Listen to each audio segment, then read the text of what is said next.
All right, welcome to today's Explainer. We are jumping right into a fascinating and honestly quite surprising intersection in the advertising world. You might normally think of accounting and sustainability standards as these rigid, dry sets of financial rules. But what if I told you they are now actively measuring human creativity? It's true. In an industry where creative innovation is literally the ultimate competitive advantage, reliably generating groundbreaking ideas is everything. And to effectively connect with diverse global communities, agencies absolutely must employ a workforce that reflects those very communities.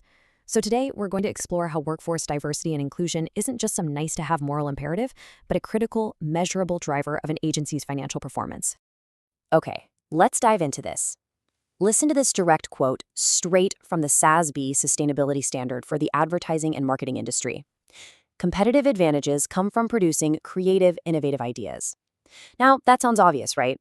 But what's really fascinating here is that this is a strict accounting standard formally acknowledging that a company's financial edge relies purely on human creativity.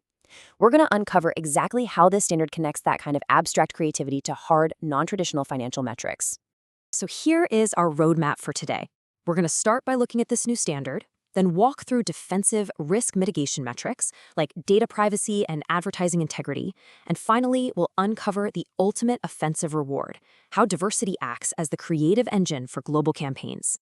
All right, Section 1, the new advertising standard. Let's look at why the rules of business valuation are changing so incredibly fast. Back in August 2022, the International Sustainability Standards Board, or the ISSB, took over responsibility for the SASB standards. These are industry-specific guidelines defining non-financial metrics. But here's the real kicker. They focus exclusively on sustainability topics that could reasonably be expected to directly affect a company's cash flow, its access to finance, or its cost of capital. So you see, this isn't just a PR exercise. This is about hard economics. And this brilliantly illustrates a massive shift we are seeing across the marketplace.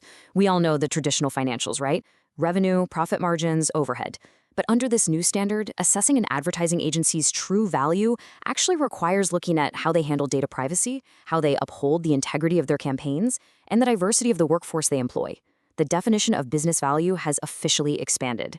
Moving on to Section 2, navigating data privacy. Because before an agency can innovate, it absolutely has to protect its foundation. Look, because of the sheer prevalence of social media, location-based apps, and e-commerce, a customer's digital footprint offers an incredibly complete picture of their daily habits. Advertisers can precisely target potential buyers. We've all had that uncanny moment, haven't we, where an ad pops up for something we were literally just thinking about. But agencies have to carefully balance these massive technological benefits with the strict protection of consumer privacy. Because at the end of the day, if you lose consumer trust, you lose the game entirely. To manage this high-wire act, the standard requires agencies to transparently track the entire information lifecycle. They have to detail their data collection practices, like outlining what requires actual opt-in consent versus just a simple opt-out action. They must disclose exactly how data is used internally and, critically, when it's shared with third parties. They need to outline retention limits, detailing how long data is kept and how securely it's stored. And, importantly, they must conduct privacy impact assessments to evaluate protections and mitigate risks way before they ever become a real-world problem. And if they fail to do this properly, well, SASB requires agencies to put a literal price tag on privacy failures. They mandate the disclosure of the total amount of monetary losses incurred from legal proceedings associated with consumer privacy incidents. This quantifies the risk in plain text and keeps it front and center for investors. Section 3. Upholding advertising integrity. Let's transition over to our second defensive metric, focusing on the legal and ethical responsibility to avoid deceptive advertising. Now, while the client definitely bears a lot of the regulatory burden, agencies are still responsible for the content they create. The standard tracks the percentage of campaigns reviewed by self-regulatory assessment procedures. Basically, campaigns must be rigorously checked for legality and decency, ensuring they respect cultural norms. They have to be honest and truthful, avoiding any deceptive claims. And they absolutely must be socially responsible, meaning they respect human dignity and remain entirely free from discrimination based on race, gender, age, or sexual orientation. There's also a requirement for agencies to measure and report the percentage of their revenue that comes from campaigns promoting heavily regulated products, specifically things like alcohol and tobacco. Because these products inherently carry significantly higher financial and regulatory risks, this metric provides a really clear quantitative view of the agency's exposure to potentially volatile sectors.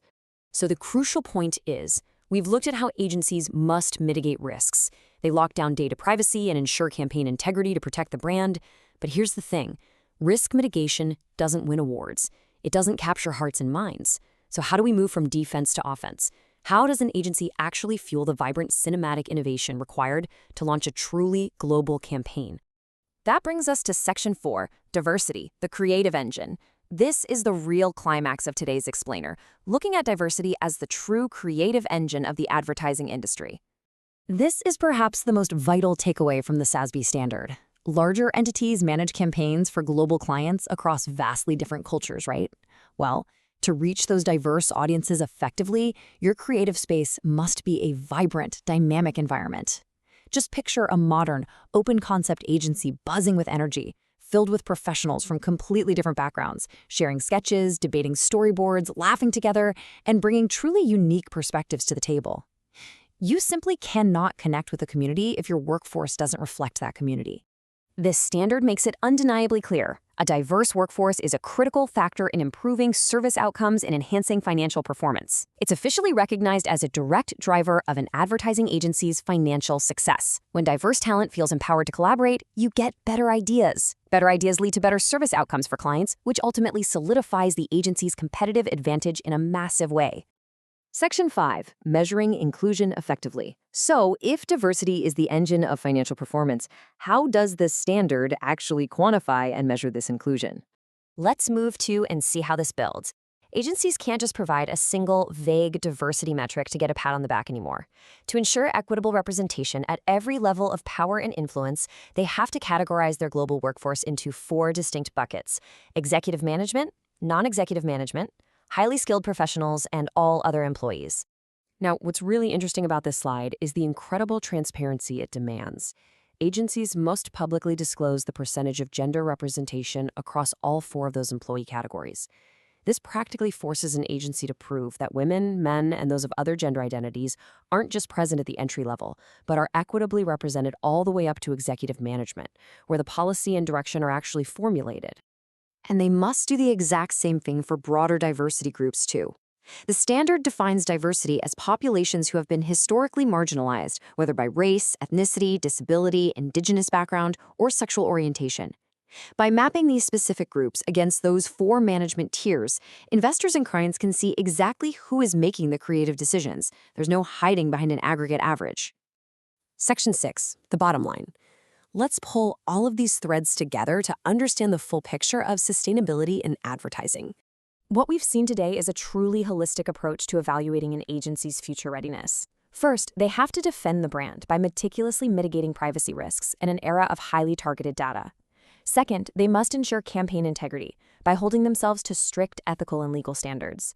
But finally, and most importantly, they use that stable foundation to fuel unprecedented global growth by hiring and elevating a diverse, inclusive workforce.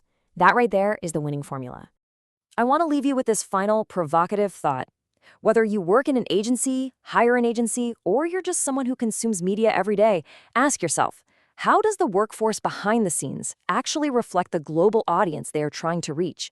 Because as we've learned today, the most sustainable, financially successful agencies are the ones where the creators are as richly diverse as the world they're speaking to.